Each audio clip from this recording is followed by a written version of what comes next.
Uppala facts ప్రేక్షకులకు నమస్కారం. మిత్రులారా, ఒక ఇంపార్టెంట్ న్యూస్ మీకు చెప్పాలి నేను. మరి GHMC greater Hyderabad municipal corporation ఎన్నికలు ఉంటాయా? ఉండయా? గ్రేటర్ వరంగల్ మున్సిపల్ కార్పొరేషన్ ఎన్నికలు ఉంటాయా? ఉండయా? మొత్తానికైతే వచ్చే సంవత్సరం అంటే 2025లో జరగాల్సిన జిహెచ్ఎంసీ ఎన్నికలు, 2026లో జరగాల్సిన జీడబ్ల్యూఎంసీ ఎన్నికలు ఉంటాయా? ఉండయా? అనేది మీకు నేను ఈ వీడియోలో చెప్తాను మిత్రులారా.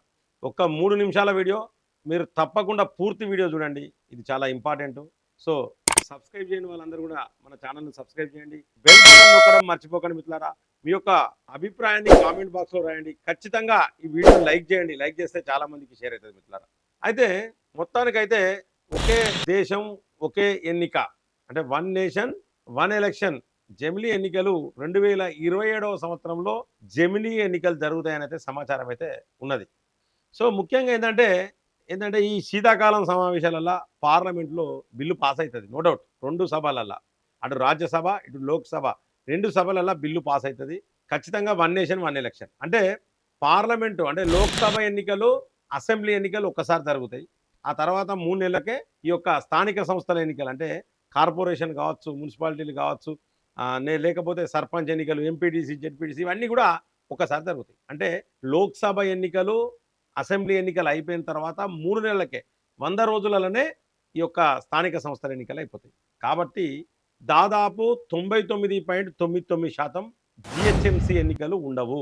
ఎందుకంటే 2025 అంటే 1.5 ఇయర్ టెన్యూర్ కూడా ఉండలేదు. సో 1.5 ఇయర్ 1.5 సంవత్సరాలు కూడా సమయం ఉండలేదు. కాబట్టి ఉండే అవకాశాలు చాలా తక్కువ.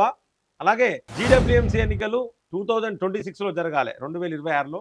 సో కాబట్టి అవి కూడా ఉండవు. ఎందుకంటే 1 ఇయర్ టెన్యూరే ఉంటుంది ఈ యొక్క ఎన్నికలకు. సో సంవత్సరం కాలమే ఉంటుంది. కాబట్టి ఆ ఎన్నికలు కూడా జరగడం చాలా కష్టమే. అంటే ముఖ్యంగా ఏంటంటే మీరు అందరూ తెలుసుకోవాల్సిందంటే జీడబ్ల్యూఎంసీ, జిహెచ్ఎంసీ ఇంకేమైనా ఉంటే అంటే వచ్చే సంవత్సరం నుంచి జరిగే ఎన్నికలు దాదాపు అంటే ఈ యొక్క బిల్లు ప్రవేశపెట్టిన తర్వాత, ఈ శీతాకాలంలో బిల్లు ప్రవేశపెట్టిన తర్వాత జరిగే ఎన్నికలు ఉండే అవకాశం చాలా తక్కువ.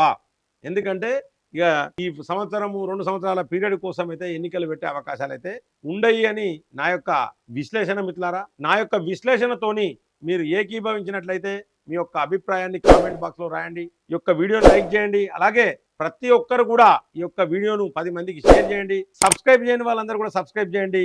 బెల్ బటన్ నొక్కడం మర్చిపోకండి మిత్రులారా. జై హింద్, జై భారత్.